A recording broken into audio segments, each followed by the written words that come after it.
Hello সবাইকে, আশা করি সবাই অনেক অনেক ভালো আছেন। সো আজকে আমার একটা স্ক্যাল্পিং সেটআপ আপনাদের সাথে শেয়ার করার চেষ্টা করব। অ্যান্ড প্রিভিয়াসলি আমি চেষ্টা করেছি স্ক্যাল্পিংয়ের একটা স্ট্র্যাটেজি আপনাদের দেখিয়ে দেওয়ার, অ্যান্ড ওইটা আমার খুবই ফেভারিট। সো যারা ওইটা আপনার ভিডিওটা দেখে আসেন নাই, প্লিজ দয়া করে ওইটা দেখে আসবেন, তাহলে আপনাদের জন্য এই স্ট্রাকচারগুলো বুঝতে খুব ইজি হবে। বাই দ্য ওয়ে, এটা হচ্ছে ফ্রাইডে, এটা হচ্ছে আজকের অ্যারাউন্ড 1:10-এর একটা চার্ট, লাইভ চার্ট, যেখানে আমি এখান থেকে মার্কেট একটা শর্ট করেছি, অ্যান্ড এখানে আমার অ্যারাউন্ড 1:2 একটা প্রফিট জেনারেট হয়েছে। In terms of amount around ধরেন যে 4200-এর মতো হবে, এক্স্যাক্টলি এর আশেপাশে হবে এখানে আমার প্রফিট হয়েছে। ঠিক আছে, যেহেতু এটা ছোট্ট একটা স্ক্যাল্পিং করা হয়েছে, এর কারণে খুবই টাইট স্টপ লস ছিল। এখানে রেড জোনের উপরে আমার এক্স্যাক্টলি এখানে এসএল ছিল, আর এখানে ছিল আমার টিপি, এখানে ছিল আমার এন্ট্রি। অ্যান্ড কেন এইখানে আমি এন্ট্রি করলাম, কেন আমার এখানে স্টপ লস না গিয়ে এখানে টার্গেট অ্যাচিভ হলো, সেটাই আমি আপনাদের সাথে ব্রেকডাউন করার চেষ্টা করছি। সো আমি প্রতিনিয়ত চেষ্টা করি আমার পার্সোনাল সেটআপগুলো, আমি কখন লস করি, আমি কখন প্রফিট করি, সেগুলো আপনাদের খুব সহজ ভাষায় ব্রেকডাউন করে দেওয়ার।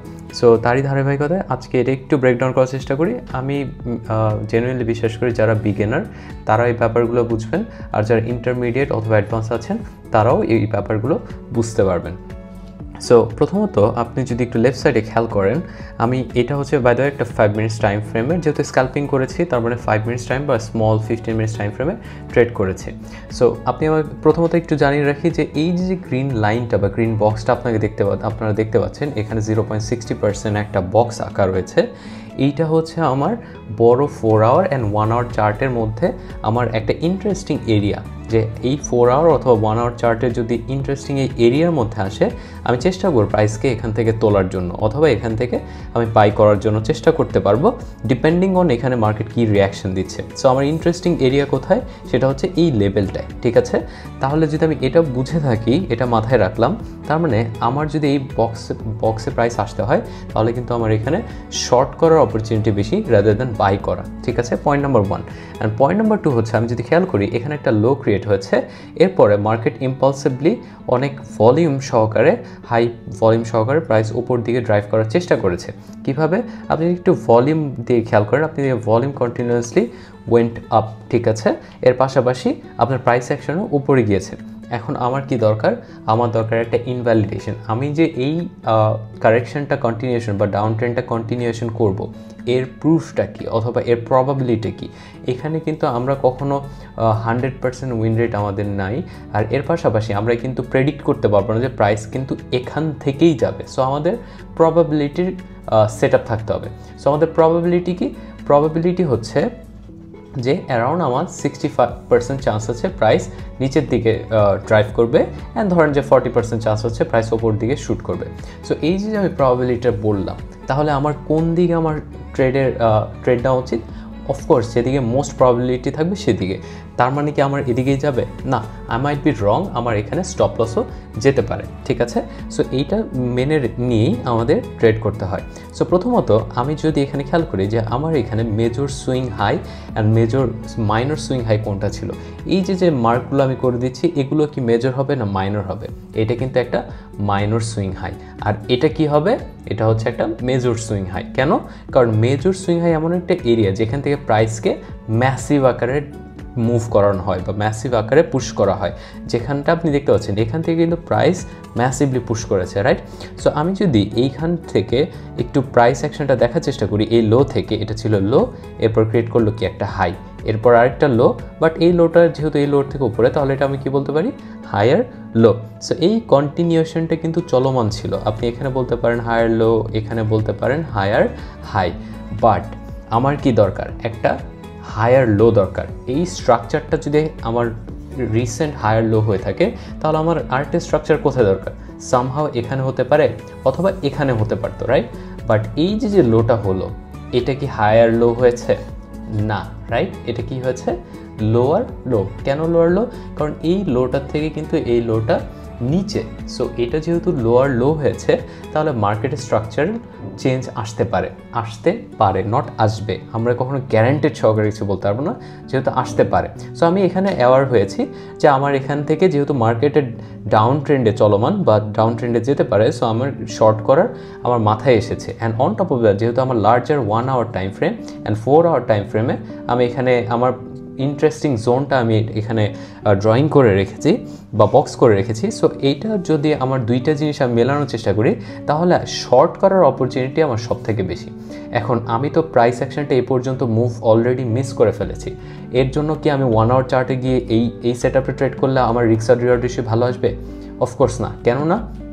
কারণ ধরেন যে আমি এক্স্যাক্টলি এখান থেকে শর্ট করলাম, এখান থেকে এই এরিয়াটুকের দূরত্ব আর এখান থেকে এই এরিয়াটুকের দূরত্ব কিন্তু অলমোস্ট 1:1। তাহলে আমি যদি এখানে 5 টাকা লস করি, তার মানে এর বিপরীতে আমাকে 5 টাকা দিচ্ছে, right? And on top of that আমার কিন্তু এই 5 টাকা লস করার সাথে একটা ফি কেটে নেবে, যেটা ধরেন যে 0.25%, রাইট? বা 25 সেন্ট, এরকম কিছু একটা। সো এই যে ফিটা আমার কেটে নিল, ওভারঅল কিন্তু আমার লসেই যাবে। অ্যান্ড অফকোর্স আমার উইন রেশিও 100% না। তাহলে আমি কীভাবে মাস শেষে গ্রিন জোনে থাকতে পারি? এটা কিন্তু পসিবল না। সো লজিক্যাল কী হতে পারে? আমার লজিক্যাল হচ্ছে আমি সেম ডাইরেকশনটা একটা ছোট টাইম ফ্রেমের মধ্যে যদি আমি সেট আপে পাই, তাহলে সেটাকে তোলা হচ্ছে আমার জন্য বেস্ট অপশন। সো এটার জন্য আমি একটা সেট আপ খুঁজছিলাম যে ওকে, প্রাইস অ্যাকশনের মধ্যে এমন কোনো প্যাটার্ন কি আমি দেখতে পারি কিনা। প্যাটার্ন শব্দটা আপনারা অলরেডি জানেন, এই প্যাটার্নগুলো কি আমি পাই কিনা। সো আমি এখান থেকে সেট আপ খোঁজার চেষ্টা করেছি, বাট আমি সামহাও কোথাও পাইনি। বাট একটা অ্যারাউন্ড 1:30 বা 1:10 দিকে, এটা হয়তো 12টার দিকে হবে, আমার এক্স্যাক্ট টাইমটা মনে নেই। বাট আমি এক্স্যাক্টলি এই উইকটা যখন তৈরি হয়েছে, অ্যান্ড আমি এখানে খেয়াল করলাম এইটা হচ্ছে 45 ডিগ্রি অ্যাঙ্গেলে, অ্যান্ড নিচেরটাও যদি 45 ডিগ্রি অ্যাঙ্গেলে হয়, সেটাকে আমরা কি বলি? সিমেট্রিক্যাল ট্রায়াঙ্গেল, ঠিক আছে? সিমেট্রিক্যাল। আর যখন ওপরেরটা সমান্তরাল থাকে আর নিচেরটা 45 ডিগ্রি থাকে, তাহলে ওটা আমি কী বলবো? অ্যাসেন্ডিং।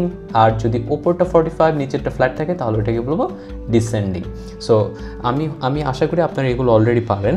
সো এখান থেকে আমার শর্ট করা হয়েছে কখন? যখন আমি দেখেছি এখানে একটা রেড ক্যান্ডেল হয়েছে অ্যান্ড মার্কেটের এক্স্যাক্টলি রেজিস্ট্যান্স, এটা কিন্তু একটা রেজিস্ট্যান্স, অ্যান্ড এখানে কিন্তু দুইটা টাচ অলরেডি ছিল, তার মানে এটা থার্ড টাচ। অ্যান্ড যখন আপনি কোনো একটা নির্দিষ্ট এরিয়াতে থার্ড টাচ পাবেন, তাহলে ওইটা আপনাকে একটা কি জোন হিসাবে কাজ করবে, অ্যান্ড সেই জোন আপনাকে একটা ভালো এরিয়া দিচ্ছে। সেটা হতে পারে সাপোর্ট অথবা রেজিস্ট্যান্স, ঠিক আছে? সো আমি এখানে এক্স্যাক্ট শর্ট করি, অ্যান্ড এই right above the left side যে ক্যান্ডেলসগুলো আছে, এটার উপরে আমি স্টপ লস দিয়েছি, অ্যান্ড আমি চেষ্টা করেছি 1:2 এখানে ক্যাপচার করার।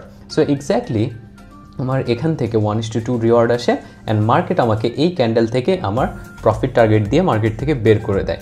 সো এখানে অ্যারাউন্ড 4200-এর মতো একটা মার্জিন আসে, বাট আমি এখানে আর একটু হোল্ড করতে পারতাম, যেহেতু আমার মার্জিনের বক্স বড় টাইম ফ্রেমের বক্স নিতে ছিল। বাট যদি এটা ফ্লিপ করে এখানে রিটেস্ট করতে আসে অ্যান্ড এরপর ফেক আউট দেয়, তাহলে কিন্তু আমার এখানে এসএল যাওয়ার চান্সেস অনেক বেড়ে যাবে। সো আমি আর 1:2 এর উপর রিস্ক নেইনি। এর কারণ হচ্ছে, কারণ প্রায় সময় ট্রায়াঙ্গেলগুলো আপনি খেয়াল করবেন ব্রেক দেওয়ার পর ফেক আউট করে ফেলে, আবার উপর দিয়ে ব্রেক করেছে নিচের দিকে ড্রপ করার চেষ্টা করে। সো আমি চাই না যে যেহেতু 5 মিনিটস টাইম ফ্রেম অ্যান্ড 1 আওয়ারের সাথে এটা কম্পেয়ার করাটা কমপ্লিটলি বোকামি হতে পারে। সো এর জন্য আমি এখানে ছোট টাইম ফ্রেম দিয়ে এখানে একটা স্ক্যাল্পিং করি, অ্যান্ড আমার বড় স্ট্রাকচারটা কীভাবে আমি ব্রেকডাউন করেছি, এভাবে ব্রেকডাউন করেই এখান থেকে একটা ছোট্ট প্রফিট আমি জেনারেট করেছি। So that's it guys. আমি আশা করি আমার এই কমপ্লিট সিরিজগুলো, যেখানে আমি লাইভ সেট আপগুলো আপনাদের সাথে শেয়ার করার চেষ্টা করি, এগুলো থেকে আপনারা কিছুটা হলেও লার্নিংস নিতে পারছেন। So that's it guys, I hope you guys enjoyed this video so far. If you do, please consider following my page because more amazing contents are coming up. Alright guys, take care and Allah Hafiz.